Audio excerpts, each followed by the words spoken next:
Chandelier light hit the silverware so sharply it felt like glass cracking.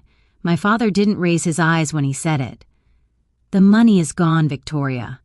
My mother's smile tightened, practiced, almost pleased. "We've transferred everything to Marcus's family. You should have been more supportive of our new home." Conversations around the table faded, replaced by a hum I felt in my teeth. Plates stopped, chairs stilled. No one looked at me. I set my water glass down gently, the sound louder than their announcement. Then I breathed once steady and said only, "That's interesting," because they had no idea what they just triggered. I grew up in a house where silence did more work than any spoken rule. My parents never said Marcus was the favored one. They didn't have to. It showed in the way my mother's hand rested lightly on his shoulder at every gathering, guiding him forward, while mine hung at my side empty. It showed in the birthdays, his with catered trays and a rented magician, mine with a store-bought cake and a candle that leaned sideways. No one noticed. I learned early to make myself useful. When a payment notice arrived by mistake, I was the one who sorted it into the drawer without asking whose bill it was. When Marcus forgot to submit a school project, I stayed up fixing it while he slept. He got the A. I got a polite nod at dinner. That was balance in their eyes. There was one place where the scales tipped differently. My grandmother Margaret's room. It always smelled of lavender and old paper, the kind that whispered when she folded it. Her bedside lamp cast a warm gold over everything, her glasses, her notebooks, the small wooden box she kept on the table. When she motioned me in, it felt like stepping out of the Hale house and into a world that actually saw me. One evening, near the end, she asked me to sit. Her voice was thin but sharp at the edges. "Victoria, pay attention now." She opened the wooden box carefully, as if the hinges themselves held a secret. Inside was a silver key, heavy and cool, carved with a pattern I'd never seen. She placed it in my palm and closed my fingers around it, her hand trembling slightly. "They will try to take everything someday," she said, "but I've prepared for that. This key is part of the plan. You'll know when it's time." I didn't understand. Then I told her she was worrying too much, that the family wasn't like that. She looked at me with an expression. I was too young to read a mixture of love, sadness, and certainty, the kind you only get from someone who has lived long enough to stop pretending. After she passed, the house changed. My father remarried. The rooms grew colder, brighter, arranged more for show than living. Marcus gained a new audience in Claudia, who repeated often how promising he was. I slipped into the background, the dependable daughter, the one who would be fine on her own, supportive, quiet, predictable. They built a new family portrait. I wasn't in it, but I stayed polite. I stayed useful. I stayed exactly what they needed me to be so they wouldn't notice, what I was learning simply by watching them. Their patterns, their excuses, the way they tipped their hand when they wanted something. And that was the day I understood there was a place for me in this family. Not at the table, but just outside of it, where I could see everything clearly. The dining room felt colder when I returned to it, in memory glass surfaces, white linen. Everything arranged too precisely, as if warmth itself had been edited out. My parents sat at the center of the long table, Marcus and Claudia opposite them. They looked like a portrait someone had staged, each wearing the kind of smile that didn't need joy to hold its shape. My father set his fork down with a soft metallic tap. He didn't. "Look at me when he spoke. The money is gone, Victoria." My mother finished the sentence for him, her voice light, almost cheerful. "We've transferred everything to Marcus's family. It just makes sense. You should have been more supportive of our new family." Supportive, new family. The words brushed past me like cold air from an open door.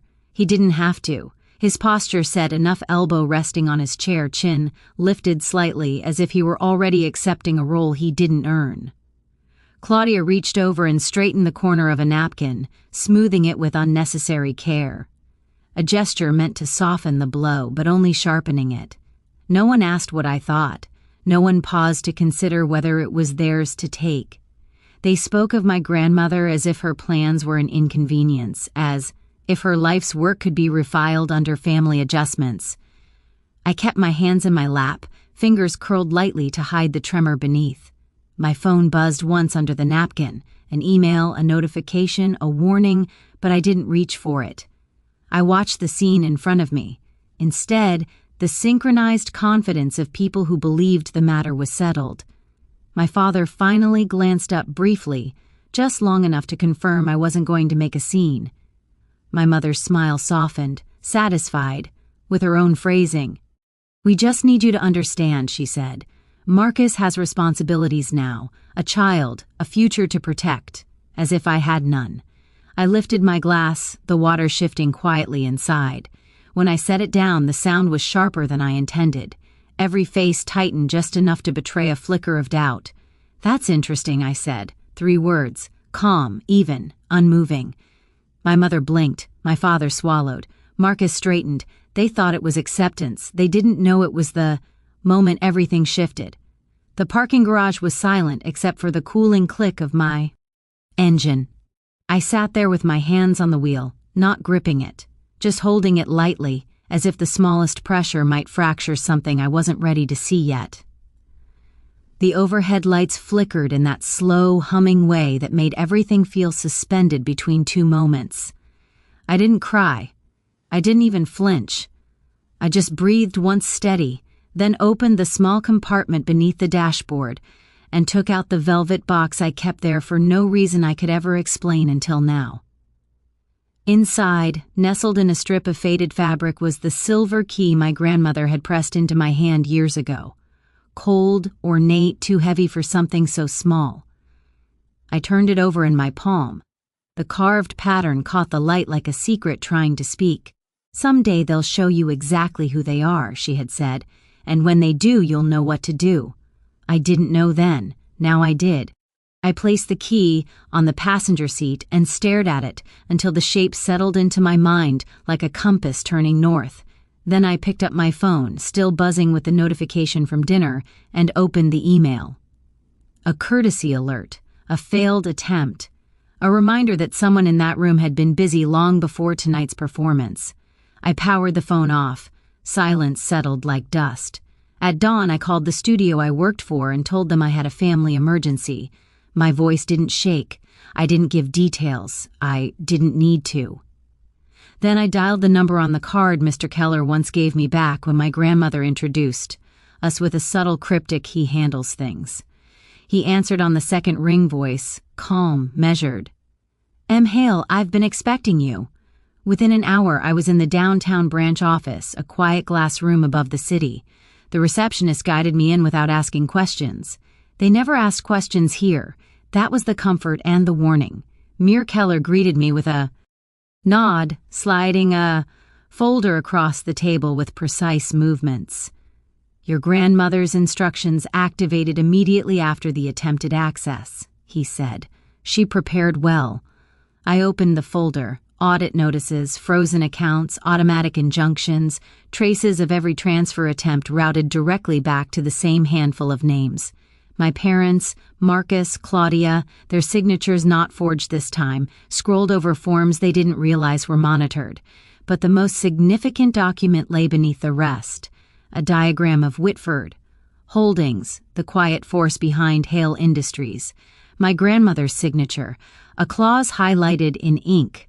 In the event of unauthorized access attempts, all controlling rights passed to Victoria Hale without exception. My breath didn't catch. My pulse didn't jump. Everything simply aligned. For the rest of the morning, we moved through steps like clockwork.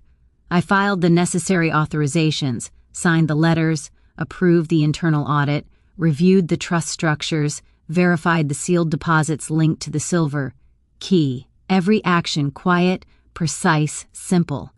Control wasn't loud. It was procedural. By afternoon, the first fractures reached the surface. Claudia's charity luncheon, an event she'd been talking about for months, fell apart in the middle of the restaurant when every card she carried was declined. A friend recorded the moment her smile faltered, then vanished entirely. The clip made its way into a private circle of socialites within minutes. Na called shortly after, whispering through the chaos at Hale Industries. "There are auditors everywhere, frozen accounts, confusion. Your father looks lost. Lost. The word didn't bring satisfaction, just clarity. I spent the evening at my kitchen table, organizing the documents into neat stacks. The silver key lay beside them, grounding everything in one continuous line from my grandmother's. Hands to mine. I wasn't planning vengeance. I wasn't planning a coup. I was executing a system already set in motion long before any of them realized they'd walked into it. When I finished the final set of signatures, I closed the folder, slid it into my bag, and turned off the kitchen light. The apartment fell into a quiet that wasn't empty. It was intentional. For the first time in years, the silence belonged to me, and tomorrow they would understand exactly what that meant. Before moving on, if this cold burn style of storytelling keeps you hooked, you can quietly support it. Tap subscribe, hit like, and stay close. The next part changes everything. They arrived at Hale Industries just before noon, all of them packed into a single rental car that didn't match their clothes or the way they carried themselves. I watched from the top floor as the sedan pulled into the loading zone and idled. No one stepped out immediately. The delay alone told me everything I needed to know. When the elevator doors finally opened, they walked in as a cluster. My father first, shoulders rounded. My mother close behind, smoothing the strap of her purse, again and again. Claudia's lipstick was smudged at one corner. Marcus kept checking his phone, swiping up in disbelief each time the same error flashed across the screen. Lauren clutched the baby tighter, eyes down. They hesitated at the threshold of the office. Not mine yet, not officially, but the nameplate on the door had already been removed. It was a bare rectangle, now a gap where authority used to sit. I didn't stand when they entered. "Please," I said, motioning to the row of chairs across from my desk. They obeyed every movement, stiff, careful. Mr. Keller sat at the side table, silent, hands folded. A witness, nothing more. My father cleared his throat. "Victoria, there must be some misunderstanding. The accounts, my company." I slid the first document toward him. "Let's begin. Frozen corporate assets, automatic injunctions, unauthorized transfer attempts flagged by 3 separate systems, every page stamped with a time, a date, and a digital trail that pointed only one direction, their direction." My father's face drained as he read. My mother reached for his arm and stopped halfway, her hand hovering in the air before retreating to her lap. Marcus leaned forward, jaw tight. "This is some kind of mistake. You can't just—" I placed another paper in front of him. "Your access to the trust was suspended the moment you attempted to reassign ownership. You signed the request yourself." His mouth snapped shut. Claudia's voice came out thin. "We were told your father said the inheritance, it wasn't yours to touch." "I," said grandmother, structured everything to activate the moment someone tried. I turned a final page toward them. From Whitford Holdings, the silent majority shareholder of Hale Industries, my grandmother's signature at the bottom. The clause transferring full authority to me after any fraudulent activity. The room went still in a way no silence could explain. Something had collapsed, something they assumed would always hold. My father finally looked up at me. "Victoria, please, we made a mistake." "Mistake?" A clean word, a word that asked to erase damage with a breath. I kept my voice level. "You attempted to take what wasn't yours. You ignored her will, and you did it believing I wouldn't notice." My mother whispered, "We thought you'd understand. Marcus has a family. He needs—" I didn't let her finish. "There are 2 options." Mr. Keller slid the prepared forms across the table, the soft scrape of paper louder than any accusation. "Option 1, I said. "I proceed with full charges. Fraud, misappropriation, attempted illegal transfer. You will lose everything, and yes, there will be legal consequences. C." Claudia inhaled sharply, her hand flying to her mouth. "Option 2, I continued. "You sign these statements. Full admission, no claims to the estate now or ever. My father resigns from Hale Industries effective immediately, and you all sign a non-disclosure agreement." No one spoke, no one argued. Their power had evaporated hours ago. Marcus grabbed the pen first, not with courage but with the desperation of someone who finally understood the depth of the hole he'd dug. He signed hard, the ink scoring the page. Claudia followed, eyes glossy, her signature small and trembling. Lauren held the baby close and looked away. My mother was last. She stared at me for a long time, as if searching for the version of me who would have once fixed the mess they created. She didn't find her. She signed. My father didn't look at his own signature when he added it to the page. He just set the pen down, gently, as if sudden movements might shatter something fragile between us. Nothing fragile remained when Mr. Keller collected the forms. The meeting was over in a way that felt absolute. They rose slowly, a quiet procession of people stripped of the certainty they once wore like armor. At the doorway, my father paused. "How long?" he asked softly. "Has this been in motion?" I met his eyes. "Since the day you assumed I wouldn't have a place in this family?" He nodded, a small, defeated movement, then walked away, following the others down the hall. And just like that, the room belonged entirely to me. After they left, the office felt impossibly still, as if their absence had pulled the air back into its proper shape. The city stretched beyond the glass walls, hundreds of windows, catching the late afternoon light, each one blinking like a quiet reminder that life continued, indifferent to everything that had happened in this room. I stayed seated for a moment, letting the silence settle. Not teach. Silence they used to keep me in line. This was different. This one answered to me. The silver key lay on the desk beside the signed agreements, its weight unchanged, its meaning entirely transformed. I picked it up and felt the cool metal press into my palm. It no longer felt like a warning. It felt like a handover. My grandmother's photograph stood at the corner of the desk, angled slightly toward me. The smile she wore in it wasn't triumphant. It was knowing, as if she'd expected this exact scene, this exact quiet, long before any of us arrived here. I opened the proposal folder for the Margaret Whitford Foundation, the one that had waited untouched through every storm.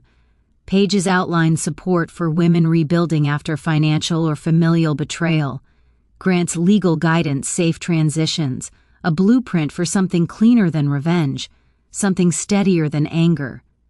I read each section slowly, the way people read names carved into stone, with intention, with recognition. When I finished, I closed the folder, smoothing my hand over the cover once. Outside, the lights of the city began to glow. Nothing dramatic, just the world exhaling into evening. I stood, locked the office, and took one last look at the room that had held decades of someone else's authority. Now it held mine. I used to think silence was the space where they placed me to keep me small. Now I know it's the place I chose to grow. The fortune they tried to steal was never the one that mattered. What I kept was the part they never understood, the calm that follows truth, the boundary that doesn't need permission, the quiet that answers to no one. When I walked out of that building, I didn't take the company or the legacy. I took back myself.